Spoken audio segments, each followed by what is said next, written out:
Boa noite, sejam todos bem-vindos a mais uma edição do programa especial Informação. Nesta noite vamos discutir uma vez mais a economia de Moçambique, na sequência desta crise político-eleitoral que o país vive, que está, como temos estado a ver nos serviços noticiosos da própria MBC, a ter reflexos extremamente negativos na vida das pessoas, nos negócios. E é em torno disto que nós vamos, neste sábado, fazer uma análise especial daquilo que tem sido o impacto desta paralisação, que desta vez ganhou um outro âmbito que tem que ver com a paralisação nas fronteiras, com especial enfoque para a principal porta de entrada de mercadorias que abastecem principalmente a zona sul do país. Estamos a falar da fronteira de Ressano Garcia, mas também o porto de Maputo a funcionar há muito, meio gás. Machipanda, durante a sexta-feira, também esteve parado. Nacala, a informação de que mesmo o porto de Nacala também não está a trabalhar dentro daquilo que é a sua capacidade normal. Portanto, é uma situação complexa esta aqui, para nos ajudar a fazer uma análise econômica especializada. Convidamos aqui o economista Egas Daniel, que é com ele que queremos fazer este programa, que vai nos ajudar a perceber para onde é que caminha a economia de Moçambique e quais poderão ser as consequências a curto, médio e longo prazo. Doutor Egas, muito obrigado pela sua presença. E a primeira questão que eu queria lhe colocar mesmo é essa. Estas manifestações atingiram uma nova fase, que terminou na sexta-feira, mas que tiveram uma forma diferente. Assim, no lugar de atos de vandalismo na estrada, houve aqui uma orientação clara de procurar paralisar ou afetar, digamos, os portos, as fronteiras, portanto, zonas de importação e exportação de produtos, especialmente produtos de consumo, e olhando para aquilo que é a nossa matriz em Moçambique, depende muito desses bens. Que impacto isso pode ter na nossa economia? Bom, em primeiro lugar, cumprimentar a si e cumprimentar a quem está nos acompanhar e agradecer pelo convite. Como pode-se depreender, a economia, ela muitas vezes não se compadece do ponto de vista de impacto com as causas, com os méritos, com a legitimidade por detrás do que fere a economia. Independentemente dos objetivos que se pretende, quando se bloqueia as vias de acesso, quando se bloqueia a transitabilidade de pessoas e bens, o que eu aprendi é que a economia funciona como um corpo humano e as infraestruturas de transporte, os acessos aos portos, os caminhos de ferro, as zonas fronteiriças são como vasos sanguíneos em que o sangue, neste caso bens e serviços de pessoas, precisam circular para que o corpo possa estar no melhor estado de saúde. Então, qualquer obstrução, até por isso que na medicina, quando não passa o sangue por uma certa veia, temos o derrame, Sim. ataques cardíacos. Então, é isso que acontece quando um corpo, onde era suposto circular nutrientes, oxigênio, e obstrui-se. Quando não há passagem, há partes do organismo que ficam sem nutrientes e aquelas partes ficam afetadas naturalmente. O que pode levar até à falência de órgãos vitais, que neste caso, do ponto de vista econômico, estamos a falar de redução do crescimento, de agravamento provável de preço de alguns produtos, de forma temporária ou permanente, dependendo da intensidade e do prolongamento do bloqueio. Então, são efeitos inevitáveis e talvez sejam esses efeitos que se pretende que ocorram, sejam bem conhecidos, porque em Moçambique, estranhamente, o nosso nível de abertura é muito grande. Quando digo abertura, eu falo das exportações e importações. É incrível que as nossas exportações, somadas às nossas importações, superam o PIB. Em outras palavras, estou a dizer, o que nós consumimos, que gira em torno de 70%, é quase próximo ao que nós importamos.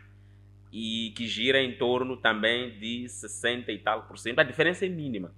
O que faz nos perceber que a economia, infelizmente ou felizmente, infelizmente porque é uma excessiva exposição, quando uma economia depende extremamente das exportações e depende extremamente das importações. Quando há um choque externo, acaba lhe afetando. Mas, para o nosso caso, infelizmente, para o contexto atual, bloquear serviços que permitem receber e exportar produtos dentro do país é, de facto, uma situação grave para a economia.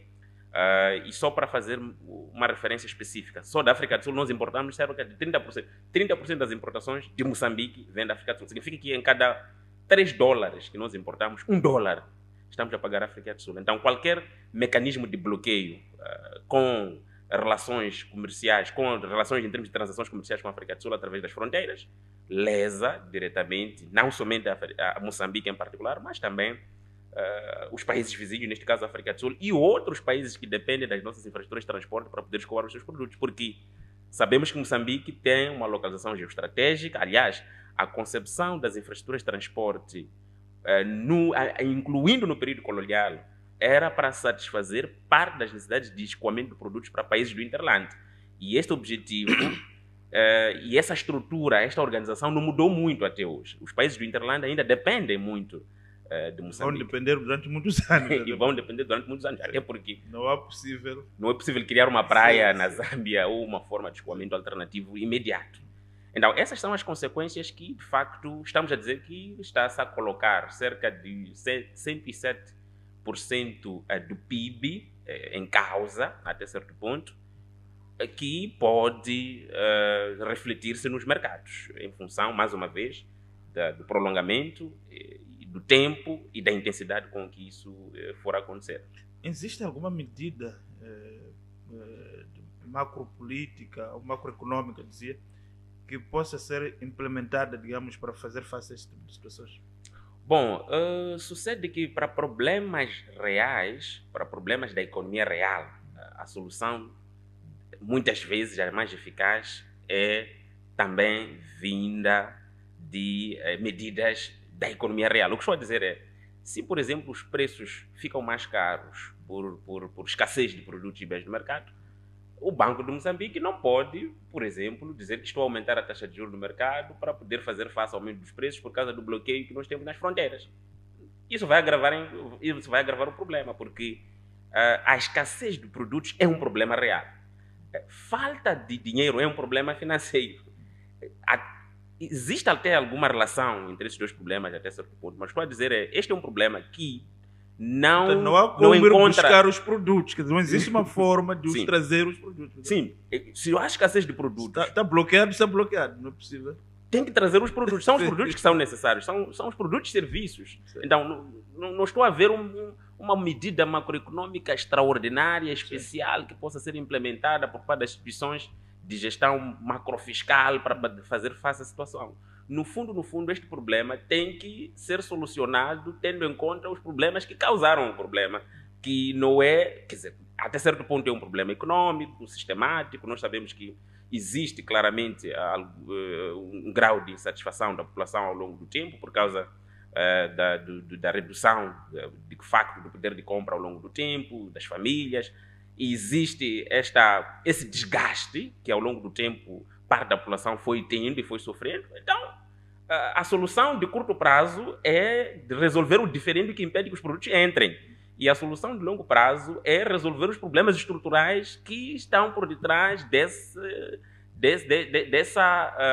digamos, cooperação para a sabotagem econômica. Para que haja sustentabilidade em qualquer caminho que o país pretende percorrer no futuro. Na sua opinião, uma das coisas que falava aqui que Moçambique portanto, depende de cerca de 30% das suas importações da África do Sul. É muito. E olhando para o nosso país, vimos sempre os políticos, todas as conferências, o Moçambique é um país geoestratégico, apetecível, com água, com terras aráveis. O que faz com que um país que, nesses PowerPoint que nos são apresentados nessas conferências, até hoje não consegue, de facto, inverter esse gráfico? Bom, no fundo, temos ciclicamente o problema de traduzir políticas algumas bem desenhadas em termos operacionais, em termos práticos.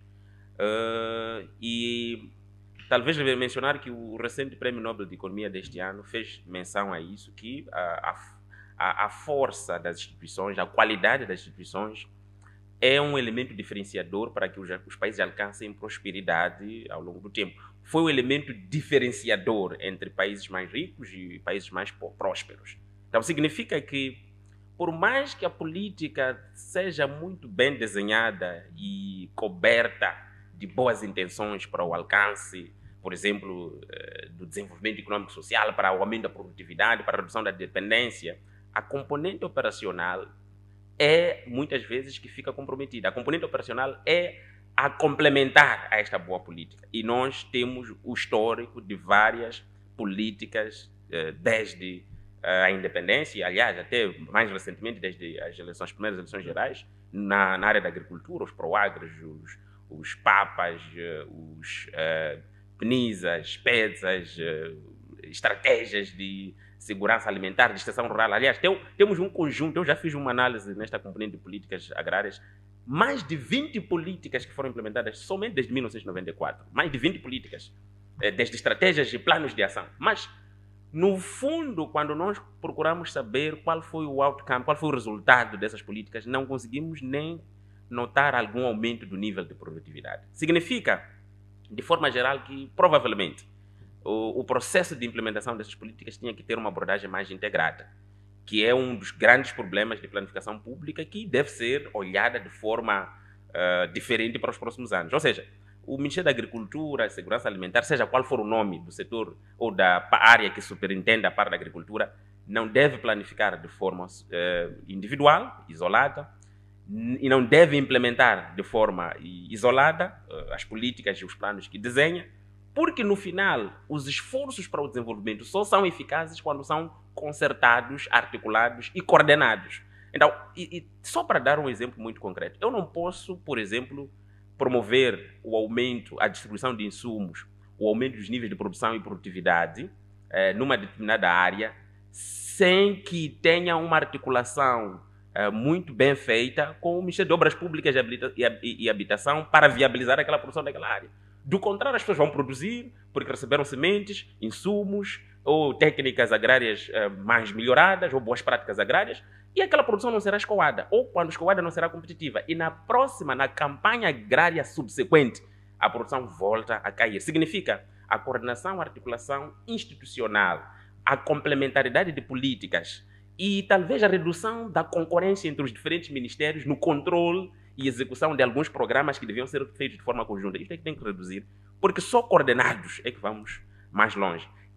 É por isso que, até hoje, as estatísticas de dependência da nossa economia em relação às importações continuam altas, não obstante tenhamos mais de 20 anos de implementação de políticas visando o aumento da produtividade. Continuamos tendo a produtividade mais baixa da África Austral, mais baixa do mundo, continuamos dependendo em termos de importação de milho da África Sul para a produção de ração, para esta ração para produzir os frangos que nós precisamos para poder alimentar o mercado doméstico. Então são coisas que simplesmente precisam de quem tiver vontade política e dizer, olha, esses setores, a partir de hoje, o Ministério da Agricultura, para além de concorrer com o Ministério da Indústria e Comércio e concorrer com o Ministério de Obras Públicas e Habitação, o Ministério de Economia, todos devem coordenar para que esforços financeiros de programação, assim como de investimentos, sejam todos eles convergentes para uma visão comum.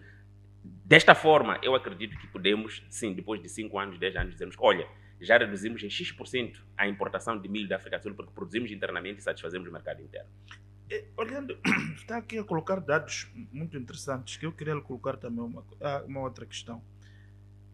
É possível, a longo prazo, se estas variáveis que está aqui a propor não sejam alteradas, é possível Moçambique, a longo prazo, de facto, há questões concretas, tirando a questão do diferendo político, mas nós verificamos que a maior parte das pessoas que estão nessas manifestações são pessoas que, quando são colocadas a falar, falam de demandas diárias, de questões como emprego, questão como esperança, oportunidades para se viabilizarem como pessoas. Quer dizer, se nós não alterarmos essas variáveis, como é que olhas para Moçambique daqui a 5? Ou seja, podemos resolver o problema político amanhã, mas nada nos garante daqui a 5 anos estarmos na mesma situação.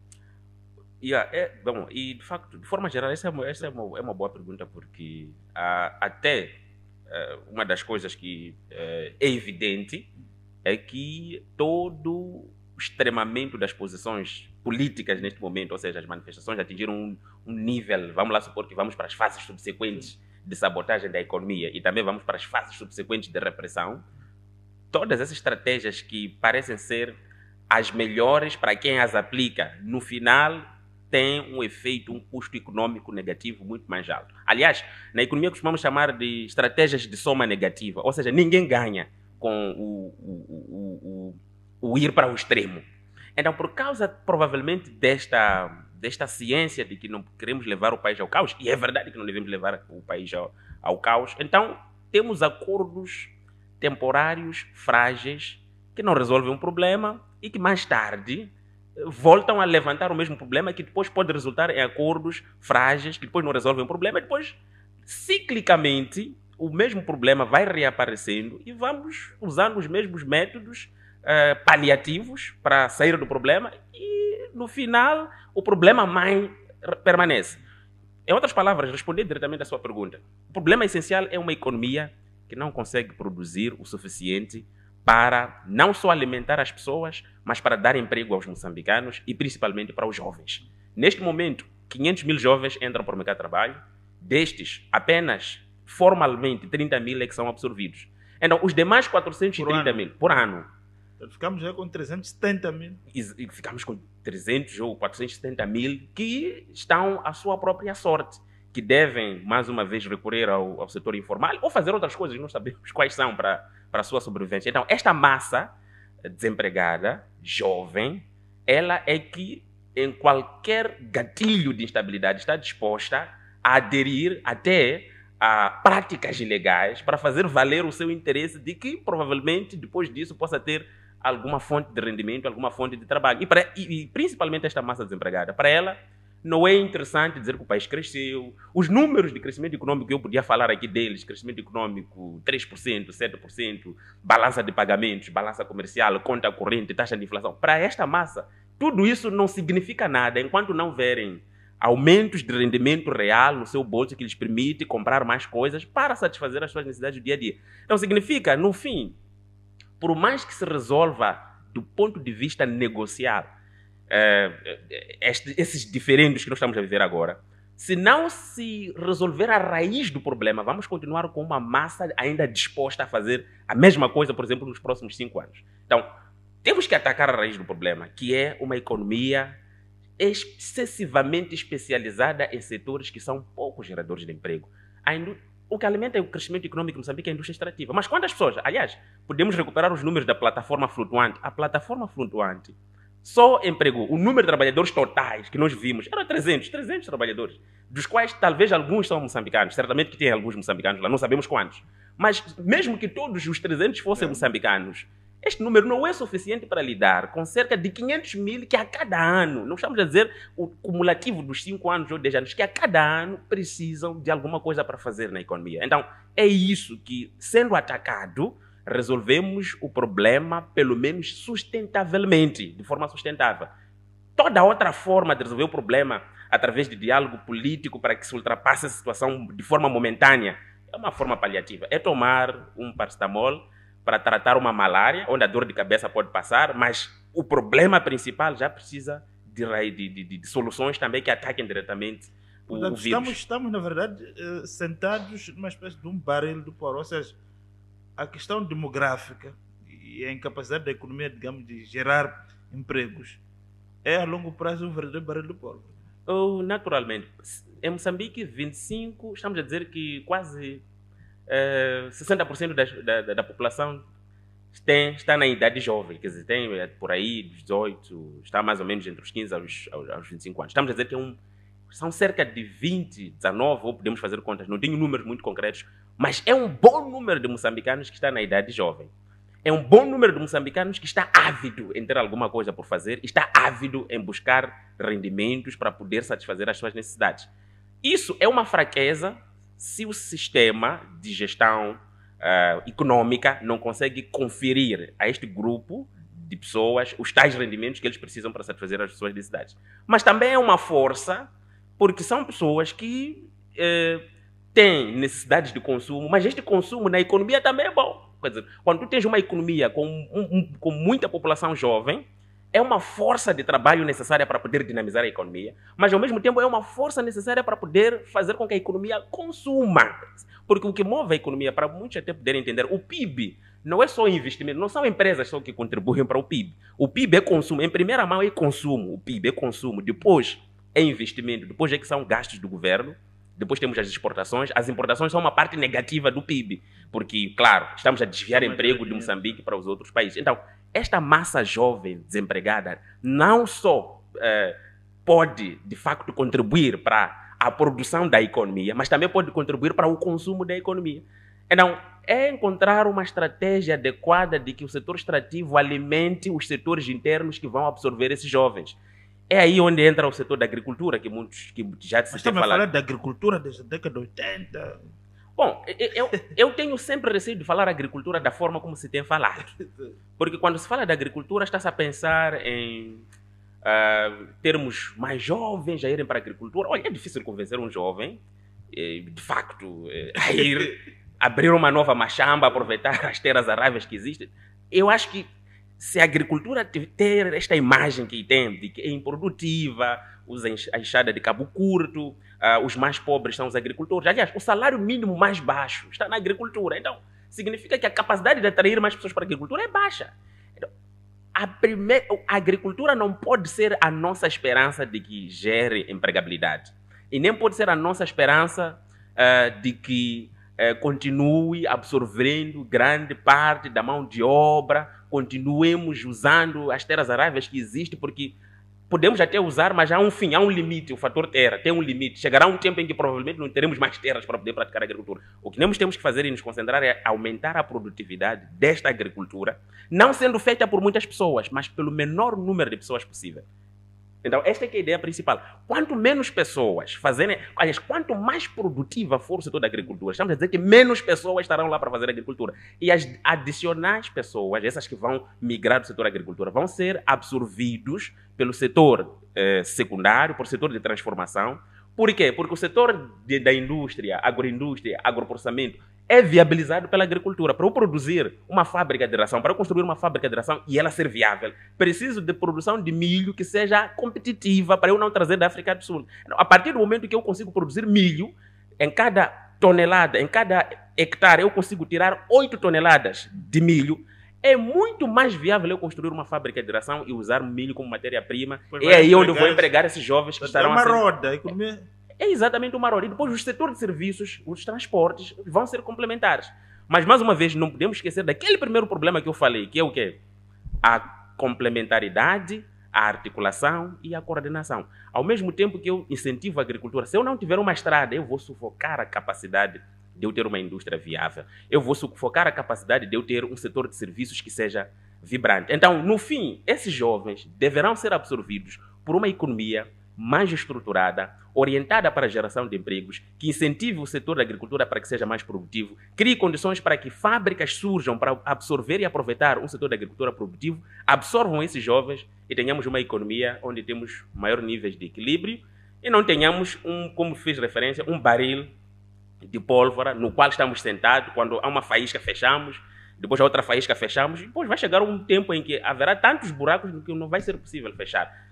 E oxalá que não seja desta vez. E ainda acredito que ainda há caminhos para poder negociar, equilibrar as emoções associadas a este momento crítico do país e encontrar soluções sustentáveis para que, no longo prazo, tenhamos um país cujas instituições são fortes, mas, acima de tudo, a economia responde às necessidades das pessoas. Uma das coisas que me chamou a atenção quando eu estava a ver as imagens, principalmente que circulam nas redes sociais, na fronteira de Ressano, e uma das coisas que aqueles jovens diziam que nós estamos aqui há mais de 30, 40 anos, não temos água potável, não temos sistemas de saneamento, não temos... E depois aparece nas alfândegas, a anunciarem que é para nós diariamente perdemos milhões, bilhões. Quer dizer, esta dimensão que não acaba digamos, dando aso a dizer que afinal há dinheiro em Moçambique. Em Moçambique há dinheiro ou não? Bom, essa é uma boa. Por exemplo, eu até trazia cálculos de que o país perde cerca de 50 milhões de dólares por cada paralisação, que corresponde mais ou menos a 0,3% do PIB. Se nós considerarmos que os dias perdidos são dias altamente produtivos. Então, certamente quem está a ouvir isso de 30, 50 milhões, se me desse, eu só preciso de uns 10 mil para este mês. Então dá a impressão de que o país tem recursos para todos. Bom, em parte sim, há uma perda, e essa perda é real. Em parte sim, o país tem recursos monetários, tem riqueza.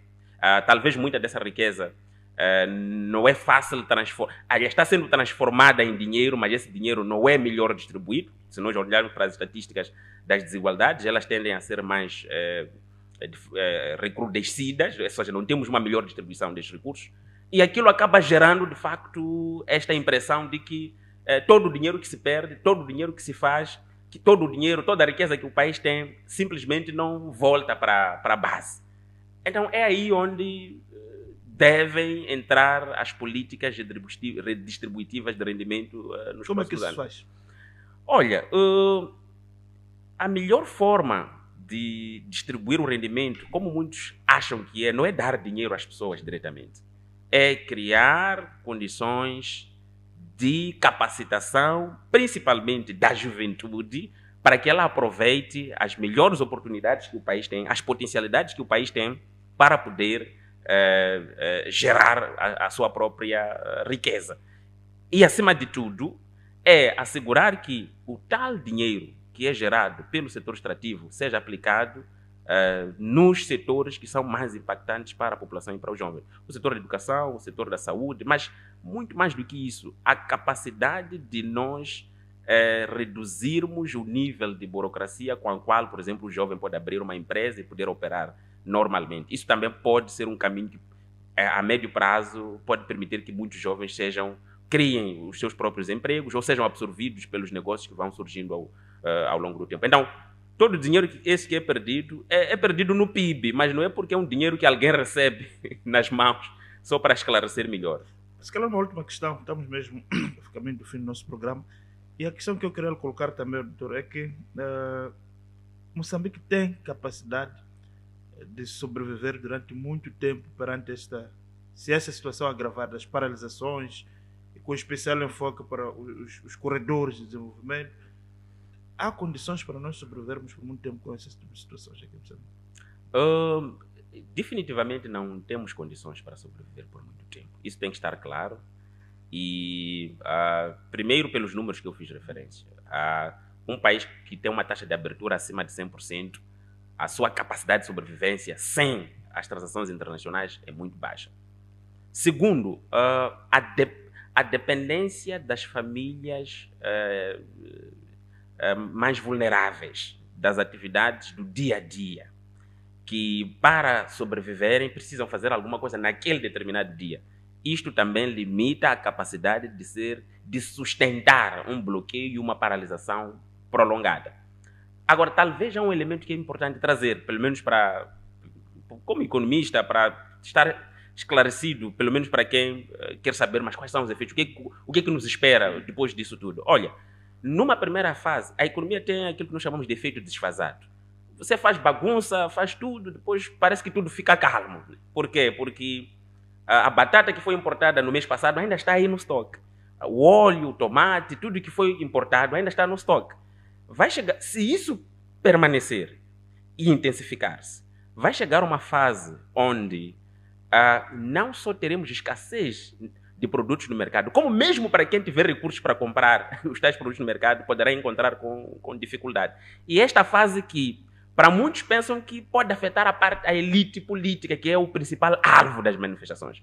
Mas nós sabemos que em questões de vulnerabilidade, quem tem menores níveis de rendimento é mais vulnerável a choques econômicos. Talvez seja isso que pode trazer algum senso de equilíbrio quando nós fazemos todo esse conjunto de sabotagem econômica. Porque, no final, a quem tem maior poderio econômico tem maior capacidade de resistir. Por exemplo, há pessoas que compram hoje para comer hoje, mas há quem pode comprar hoje para os próximos 3 meses. Agora, se tivermos um bloqueio na fronteira, a pessoa que consegue comprar hoje para comer os próximos 3 meses vai poder chegar até daqui a 3 meses. Mas a pessoa que compra hoje para comer hoje e temos um bloqueio será afetada de forma direta. Então, é uma ilusão pensarmos que a atividade econômica bloqueada, paralisada, tem maior custo para a elite política. Sim, tem um custo direto. Aliás, a maior parte dos dinheiros que se referem são deduzidos dos que estão melhor em termos econômicos. Mas porque o remanescente, mesmo depois dessa perda, porque tem uma remanescente maior, eles conseguem sobreviver mais. Mas aquela pessoa vulnerável, depois poderá ter custos de sobrevivência extremamente altos. A inflação, por exemplo. Bom, só para terminar, o que sucede é o seguinte, é que a economia não discrimina, não olha que esta causa é extraordinária, e nem olha para esta aqui é pobre, então os preços quando forem praticados, quando subirem, não podem subir para os pobres, mas para os ricos os preços devem... Não. Os efeitos não são discriminatórios, pelo contrário, afetam a parte mais vulnerável. Então, isso tem que nos levar à estratégia mais adequada em contextos destes de tensões políticas, que é de sentar à mesa, negociar ou pelo menos equilibrar a emoção que carrega as partes envolvidas nas disputas que neste momento estão a acontecer. Porque no final, o extremamento das posições é prejudicial para todos os lados. Então, a economia, em resumo, a economia é muito sensível à questão política. Bom, vemos que ela é muito sensível a questões políticas, principalmente quando direcionadas para fazer face a variáveis econômicas, como é o contexto atual. E as pessoas também são sensíveis, mais uma vez, a essas variações políticas. E os mais vulneráveis, geralmente, são os que mais sofrem a tensões econômicas que o país vai vivendo. Então, não podemos nos enganar que apenas alguns é que vão sofrer. Apesar de que alguns estão dispostos a sofrer, mas só para que o outro sofra um pouquinho mais. Então, eu acho que esta parte emocional que tinha que ser deduzida um pouco deste processo todo. Porque, no fim, todos queremos construir um país que seja robusto.